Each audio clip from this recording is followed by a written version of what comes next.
안녕하세요. 2019 루마니아 수학 마스터 대회 풀이를 맡고 있는 서울대학교 수리과학부 17학번 이소은입니다. 네, 첫째 날 풀이 다들 보셨을 텐데 어땠을지 잘 모르겠네요. 네, 둘째 날 역시도 첫째 날과 같이 재미있는 문제들이 많이 나왔는데요. 이제 같이 풀이를 보실까요? 네, 4번 문제를 설명드리겠습니다. 모든 양의 점수 n에 대하여 다음을 만족하는 다각형, 반드시 볼록일 필요는 없는 다각형이 존재함을 증명하여라. 다각형의 어떤 세 꼭지점도 한 직선에 있지 않고, 한 직선 위에 있지 않고, 다각형의 모든 삼각 분할은 정확히 n개이다. 그 다음에 이제 삼각 분할에 대한 설명이 나옵니다. 삼각 분할은 다각형 내부의 대각선을 그어 삼각형으로 나누는 것을 다각형의 삼각 분할이라고 하는데요.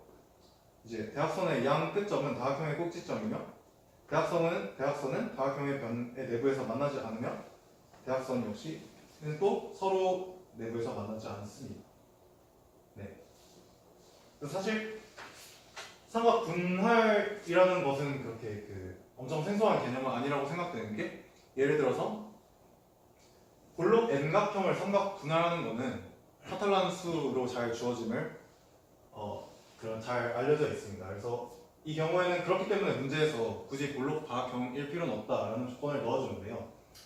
네, 이제 문제 풀이로 들어가겠습니다. 그래서 먼저 정확히 삼각 분할이 한 개밖에 없는 도형을 생각할 수 있습니다. 바로 다음과 같은 모형인데요. 어떤 식으로 구성이 되냐면, 아래에는 볼록 다각형의 일부를 가져와서 이렇게 A1부터 AN까지의 점들을 가져오고, 그 위에 하나의 점 A를 잡습니다. 그래서 A, A1, A2 해서 AN까지의 점들로 구성된 이 다각형은 정확히 삼각 분할의 개수가 하나임을 쉽게 알 수 있습니다. 네, 이 도형을 이용하여 이제 삼각 분할이 정확히 n개인 다각형을 설계하고자 하는데요. 다음과 같이 아래 부분은 위의 도형과 같고 위쪽에 점 BC 두 개를 추가하는 모양을 생각하도록 하겠습니다. 단 여기서 이 도형을 만들 때 주의해야 할 점은 삼각형 BCAI가 항상 만들어진 다각형 내부에 있도록 해야 한다는 것입니다. 네, 이제 아래에 점들이 n개 있고 위에 점이 2개 있는 이 모양을 분석해 볼 건데요. 삼각 분할을 잡을 때 이제 변 BC가 포함되는 삼각형을 우리가 먼저 잡고 들어가겠습니다. 그래서 해당 삼각형을 BCAI라고 잡을 때 i는 1부터 n까지의 모든 수들이 될 수 있습니다. 이는 제가 처음에 이 도형을 설계할 때 말씀드렸던 주의사항 부분에서 나온다고 할 수 있습니다. 그래서 이렇게 BC가 포함되는 삼각 분할에서 BC가 포함되는 삼각형을 BCAI라고 정한 다음에는 이제 가운데의 삼각형을 제외한 나머지 두 개의 도형의 경우 위의 모양과 정확히 일치함을 알 수 있습니다. 따라서 이 가운데 삼각형을 제외한 두 개의 도형은 삼각 분할이 정확히 한 개로 결정되고, 그래서 BC를 포함하는 삼각형이 저런 BCAI인 그 경우의 삼각 분할은 정확히 한 개임을 알 수 있습니다. 따라서 i를 1부터 n까지 변화시킴에 따라서 각각의 경우에 삼각 분할이 단 하나씩만 나오기 때문에 총 이 전체 삼각 분할의 개수는 n개임을 알 수 있습니다. 따라서 정확히 삼각 분할이 n개인 다각형은 존재한다라고 결론 지을 수 있습니다. 이상 4번 풀이를 마치도록 하겠습니다. 네, 이제 5번 문제 설명해 드리겠습니다. 5번 문제 역시 정통적인 함수 방정식 문제인데요. 모든 실수 x, y에 대하여 f, x 더하기 y, fx 더하기 fxy는 fx 더하기 f 2019y를 만족하는 함수, 실수에서 실수로 가는 모든 함수 f를 구하여라가 문제입니다. 네, 이제 문제 풀이를 설명하도록 하겠습니다. 먼저 다음과 같은 상황을 가정해 봅시다. fcx가 fx, 이 식이 모든 실수 x에 대해 성립하는 1이 아닌 c가 존재하는 경우를 생각해 봅시다. 원래 주어져 있던 함수 방정식에 x 대신 cx를 대입하게 된다면 다음과 같은 식이 성립합니다. fcx 더하기 y fcx 더하기 fcxy는 fcx 더하기 f 2019y. 여기서 이 가정 때문에 이 안에 있는 fcx 그리고 fcxy, fcx는 다 c가 사라질 수 있습니다. 아래 식으로 정리되게 되는데요. 결국에 이 우변의 경우는 fx 더하기 f 2019y가 되고 처음 주어진 함수 방정식을 사용할 시 아래와 같은 식으로 정립되게 됩니다. 따라서 fxy 항을 양변에서 제거해 줄 수 있고 그 결과 fx 더하기 y fx는 fcx 더하기 y fx고 여기서 이제 주기성을 보기 위해서 이 부분을 따로 빼내도록 하겠습니다. 그래서 빼내게 된다면 10 빼기 1의 x가 남게 되는데요. 이제 어떤 0이 아닌 x가 존재하여 fx가 0이 아닌 경우 이런 x가 존재하는 경우 x 더하기 y fx는 모든 실수를 표현할 수 있게 됩니다. 따라서 이는 t라는 실수를 10 빼기 1 곱하기 x로 정의할 시 모든 x 이런 꼴로 표현되는 수들이 전체 실수가 이런 꼴들로 표현되기 때문에 모든 실수 x에 대하여 다음과 같은 t가 주기가 되는 식이 성립하게 됩니다.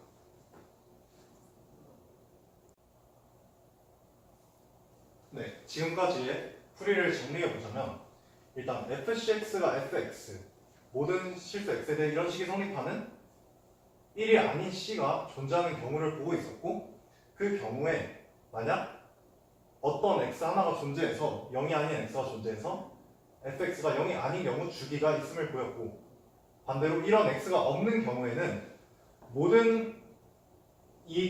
이런 x가 없다는 것은 결국 모든 0이 아닌 x에 대해서 fx가 0이고 0이라는 소리인데 그 경우 새로운 답 하나가 생깁니다. 새로운 함수 새로운 꼴의 함수인 이런 0이 아닌 x에 대해서는 모두 0이고 f0의 경우는 임의의 실수값을 가지는 이런 경우 대입시 모두 성립함을 알 수 있습니다. 따라서 이게 아닌 경우는 이런 식으로 답이 귀결되고 그렇지 않은 경우만 살펴볼 수 있습니다. 그렇지 않은 결국에 이런 x가 존재하는 경우에 논의를 이어나가도록 하겠습니다. 주기 t가 존재한다고 하였는데요. 그래서 그 주기 t를 사용하여 원래 처음에 함수 방정식에 x 대신 x 더하기 t를 대입해 보도록 하겠습니다.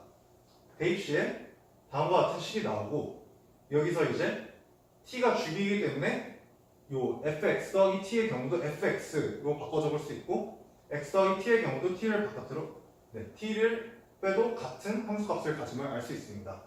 해당 사항들을 모두 이용하여 다음 식으로 정립을 시키면 fx 더하기 y fx 더하기 fx 더하기 t 곱하기 y 이 식이 다음과 같아지고 얘는 원래 문제에 주어져 있던 함수식에서 성립하는 식이 됩니다.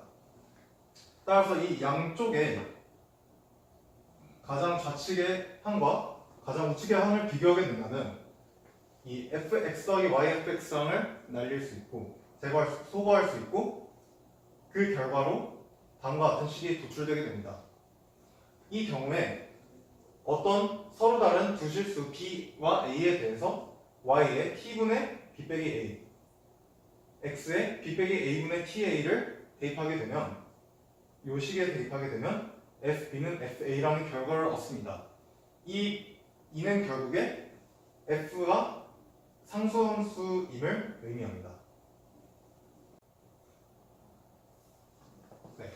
앞선 논의에서 fcx가 fx인 c 1이 아닌 c가 존재하는 경우는 모두 고려했기 때문에 그렇지 않은 경우만 살펴보면 됨을 알 수 있습니다. 즉 앞으로 fcx는 fx 이 식이 모든 x에 대해 성립하는 경우 c는 1이라고 할 수 있습니다. 이 성질을 사용하여 논의를 마무리 지을 건데요. 먼저 fs가 0인 s가 있는 경우를 살펴봅니다. 이 경우 처음 문제의 식에 x에 s를 대입하게 된다면 식을 정리하여 fsy는 f2019y라는 식을 얻을 수 있습니다. 위의 식에 y에 2019분의 y라는 값을 재대입하면서 f2019분의 s 곱하기 y는 fy라는 식을 얻을 수 있고 앞서 말한 이 명제 때문에 2019분의 s는 1임을 알 수 있습니다. 따라서 이런 fs가 0인 경우에 s는 2019라고 할 수 있겠습니다. 또한 반대로 원래 처음 주어졌던 식에 x에 2019를 대입한다면 식을 정리하여 f2019 더하기 yf2019가 f2019라는 식을 얻을 수 있습니다. 이 경우 f2019가 0이 아닌 경우에는 이 함수값 안에 있는 2019 더하기 yf2019가 모든 실수를 표현할 수 있기 때문에 상수함수 f가 상수함수가 됨을 알 수 있습니다. 반대로 f2019가 0인 경우는 따로 살펴보도록 하겠습니다. f2019가 0이라는 것은 결국 fs가 0이라면 s는 2019, 그러니까 fs는 0과 s는 2019가 동치 영재임을 알 수 있습니다. 따라서 이 경우에 원래 주어졌던 식에 y는 1을 대입하고 식을 정리하면 fx 더하기 fx는 f2019이고 이 경우만 따질 때는 f2019가 0이기 때문에 그 값이 0임을 알 수 있습니다. 즉 x 더하기 fx라는 값의 함수값은 0이고 그렇다면 fs가 0인 경우에 s가 2019이기 때문에 해당 명제를 적용하여 x 더하기 fx가 2019임을 알 수 있습니다. 따라서 이 경우 fx는 2019 빼기 x라는 함수로 도출되고 대입시 성립함을 알 수 있습니다. 여기까지 5번 풀이였습니다. 네, 지금까지 1번부터 5번까지 풀이를 따라오시느라 많이 힘드셨을 텐데요. 이제 마지막 문제만 남았으니까 좀 더 힘을 내서 풀이를 이해하도록 합시다. 네, 이제 6번 문제를 설명드리겠습니다. 6번 문제는 사실 처음 읽었을 때는 문제가 굉장히 복잡하다고 느껴질 텐데 일단 읽어보자면 다음을 만족하는 1보다 큰 정수의 순서상 C, D를 모두 구하여라가 문제입니다. 그리고 이제 아래 나오는 조건이 좀 복잡해 보일 수 있는데 결국에 있는 라지 S라는 집합의 원소에 Q를 임의로 취해서 Q를 계속 취해서 얻을 수 있는 모든 수들을 모아둔 집합을 의미합니다. 다시 집합을 읽어보자면 유니언 S in S 하고 S, Q, S, Q, Q, S, 점점점 이런 식으로 나아가죠.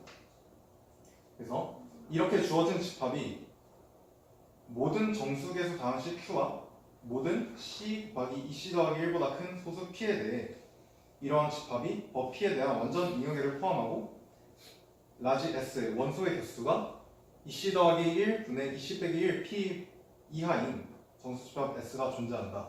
이거를 만족하는 모든 1보다 큰 정수의 순서상 C, D를 구하는 것이 저희의 6번의 목표입니다. 네, 먼저 결론부터 말씀드리자면 답은 물론 1보다 큰 두 정수 C, D에 대해서 C가 D 이상일 때입니다. 이제 첫 번째로 C가 D보다 작은 경우에 반례가 존재함을 설명드리겠습니다. 일단 QX를 D차 방식으로 잡되 X의 D제곱으로 잡겠습니다. 또한 D가 P 빼기 1을 나누는 충분히 큰 소수 P가 존재함이 잘 알려져 있고 이러한 소수 P를 사용하도록 하겠습니다. 네, 즉 P는 2C 더하기 1 곱하기 C보다도 큰 수이죠. 그래서 이 경우에 ZP의 Q에 대한 이미지를 살펴보고자 합니다. 그래서 이 QX, X의 D제곱을 D분의 P 빼기 1 제곱을 한다면 이는 페르마 소정리에 의해서 P에 대해 1과 합동임을 알 수 있습니다. 즉 QX, X의 D제곱은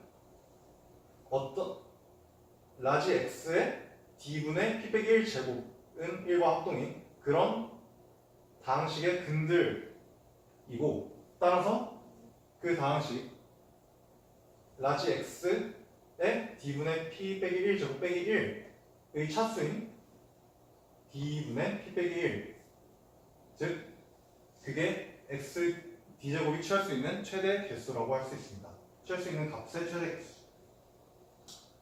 따라서 이제 그 ZP의 Q에 대한 이미지가 아닌 원소들의 개수는 그 개수를 계산해 볼 수 있을 텐데요.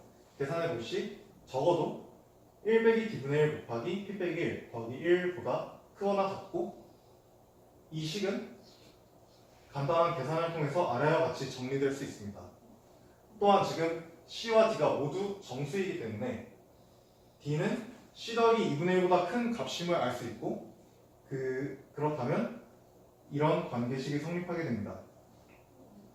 한편 ZP-QZP의 모든 원소들은 라지 S에 속해야 하므로 S는 이 모든 원소들을 포함하고, 즉 S의 원소 개수가 이것보다 크다는 것을 알 수 있습니다.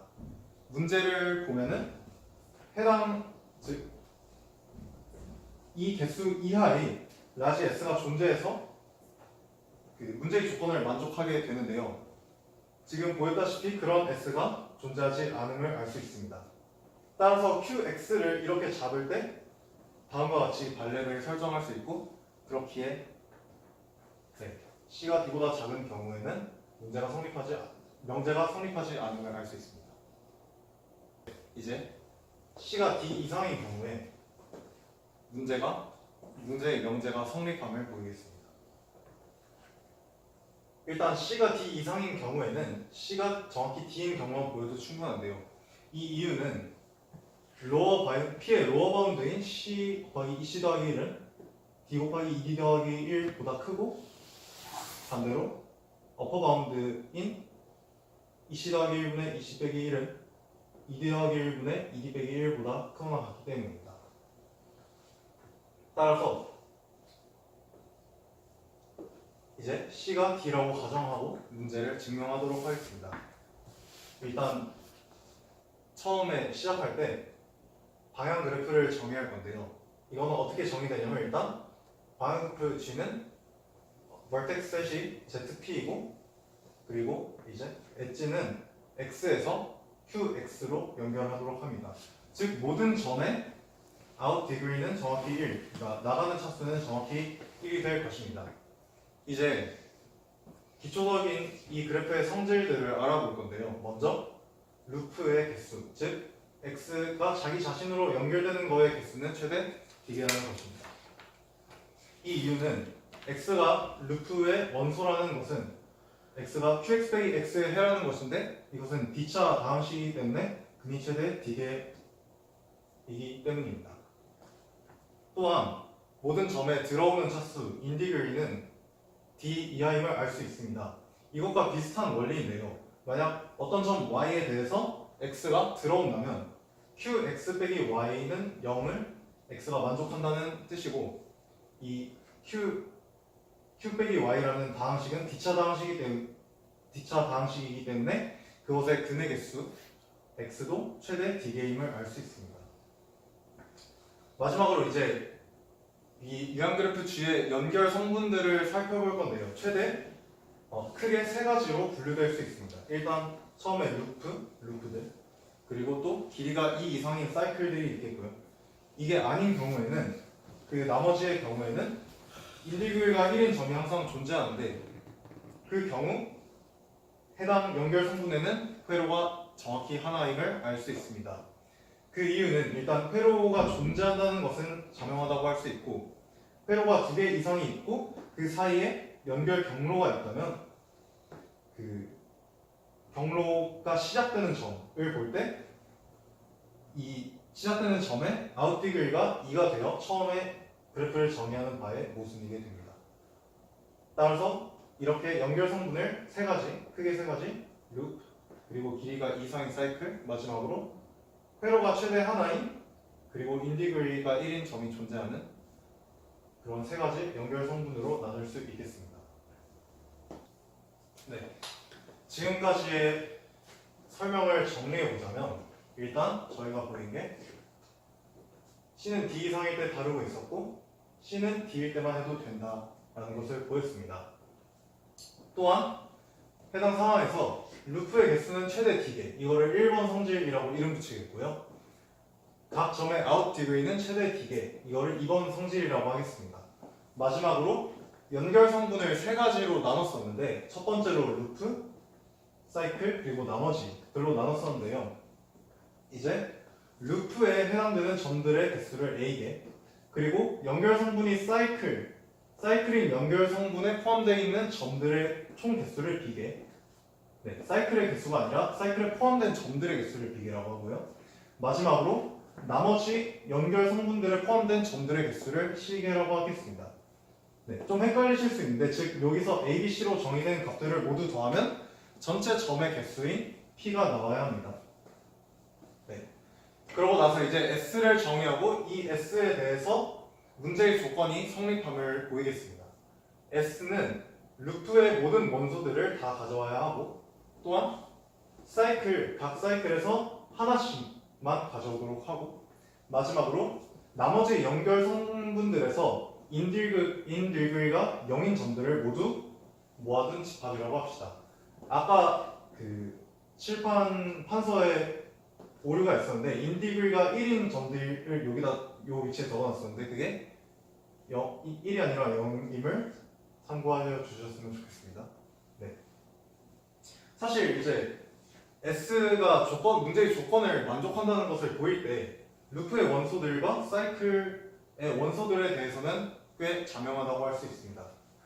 네. 루프의 경우에는 그냥 모든 루프의 원소가 들어간 것이고 사이클은 하나의 원소가 들어갔으면 Q를 취하면서 그 연결되어 있는 다음 원소, 그 다음 원소 이렇게 반복되면은 사이클의 모든 원소가 문제에서 정의된 집합에 들어간다는 것을 알 수 있습니다. 마지막으로 이제 인디그리가 0인 점들을 모아둔 것에 대해서는 조금 부가적인 설명이 필요한데요. 이렇게 루프와 사이클을 제외한 연결 성분을 가져왔을 때 여기 인디그리가 0인 점들은 S에 다 들어갔고요. 그렇기 때문에 또 그 문제에서 정의된 집합에 들어갔고요. 그리고 인디그리가 0이 아닌 점들을 살펴보면 이렇게 자기 자신으로 들어온 점들을 따라가면 인디그리가 0인 점이 항상 나옴을 알 수 있습니다. 네. 이것은 물론 좀 더 정확한 언어로 설명할 수 있지만 여기서는 이 정도로 설명하도록 하겠습니다. 네, 그런 식으로 하면 이제 뒤로 따라가서 인디그가 0인 점에 도착할 수 있기 때문에 반대로 인디그가 0인 점에서 Q를 계속 취함으로써 그 점이 나온다는 것을 알 수 있습니다. 따라서 S를 이렇게 정의하는 경우에 모든 점들이 이런 집합 안에 포함이 된다는 걸 알 수 있고 즉 문제가 요구하는 조건을 만족하는 라지 S가 됩니다. 이제 이슈는 라지 S의 원소 개수일 텐데요. 이제 원소 개수의 어퍼바운드가 잘 만족되는지를 살펴보도록 하겠습니다.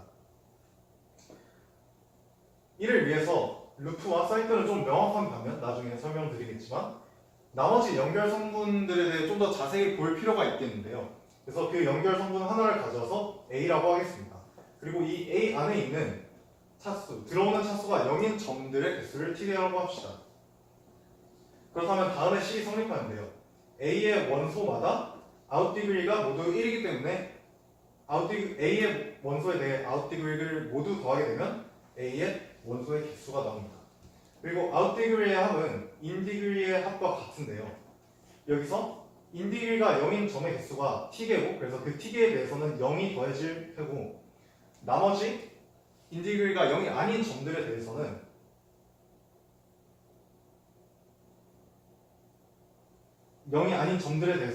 여기도 있는데 죄송합니다. 여기가 인디그리예요.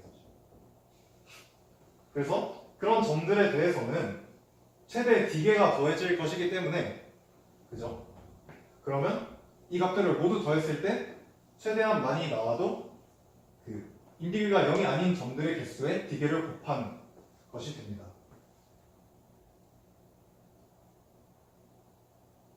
네. 그래서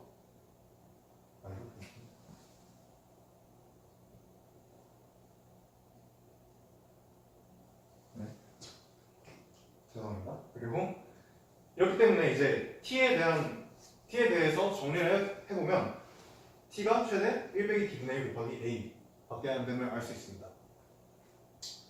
이제 그래서 S의 원소의 개수를 계산해 볼 수 있을 텐데요. 일단 루프의 원소 개수가 A니까 A는 그대로 들어가고 사이클에서 이제 이 사이클이라 하면 길이가 2 이상인 사이클이니까 거기서 가져오게 되면 많이 가져와봤자 사이클의 2분의 1 사이클 점의 개수의 2분의 1밖에 갖고 오지 못합니다. 예를 들어서 사이클의 길이가 3이면 3개 중에 1개니까 3분의 1이고 그런 식으로 생각을 하면 이제 많이 가져와봤자 사이클에 포함된 점들 개수의 절반 그 이상을 가져오지 못함을 알 수 있습니다. 마지막으로 이 명제 위에 방금 보인 나머지 연결 성분에 대한 명제에서 나머지 점들에서는 최대 가져와봤자 1 빼기 t분의 1. 그러니까 다시 정리해서 말하자면 나머지 사이클과 루프가 아닌 나머지 타입의 연결 성분에서는 각 연결 성분에 대해 인디그리가 0인 점들이 최대 그 성분 원소 개수의 1 빼기 t분의 1 밖에 안 되기 때문에 다 더해줘도 총 전체 시계 중에 1 빼기 t분의 1을 곱한 값만큼만 가져올 수 있음을 알 수 있습니다. 2분의 1이 1 빼기 t분의 1보다 작기 때문에 부등호 방향을 이쪽 부등식을 만들 수 있고요. a 더하기 b 더하기 c가 p임을 이용하면 다음과 같이 식을 정리할 수 있습니다. 쉬운 계산을 통해서 쉬운 계산이 아니라 지금 1번 성질 그러니까 루프 개수가 최대 dA다 즉 a는 d 이하이다 라는 식을 사용하면 이 다음 이 부등식을 증명할 수가 있고 1번 성질에 의해서 그리고 간단한 계산을 통해 p가 2d 더하기 1 곱하기 d보다 크다 라는 조건을 통해서 최종적으로 저런 부등식을 완성할 수 있습니다. 즉 이것이 의미하는 바는 S라는 집합이 원소의 개수가 2d 더하기 1 분의 2d 빼기 1 p보다 작거나 같은데 그 집합에 대해서 이렇게 정의된 집합이 그 ZP의 모든 원소를 포함한다 라는 것입니다. 즉 문제에서 요구하는 라지 S를 잡았으므로 이 경우에는 명제가 성립함을 알 수 있습니다. 이렇게 해서 2019 루마니아 수학 마스터 대회 1번부터 6번까지 풀이를 다 설명해 드렸는데 어땠을지 잘 모르겠습니다. 그래서 많은 도움이 되셨길 바라고 내년도에도 루마니아 수학 마스터 대회가 열리는데 더 많은 관심을 가져주셨으면 좋겠습니다. 이만 마치겠습니다. 감사합니다.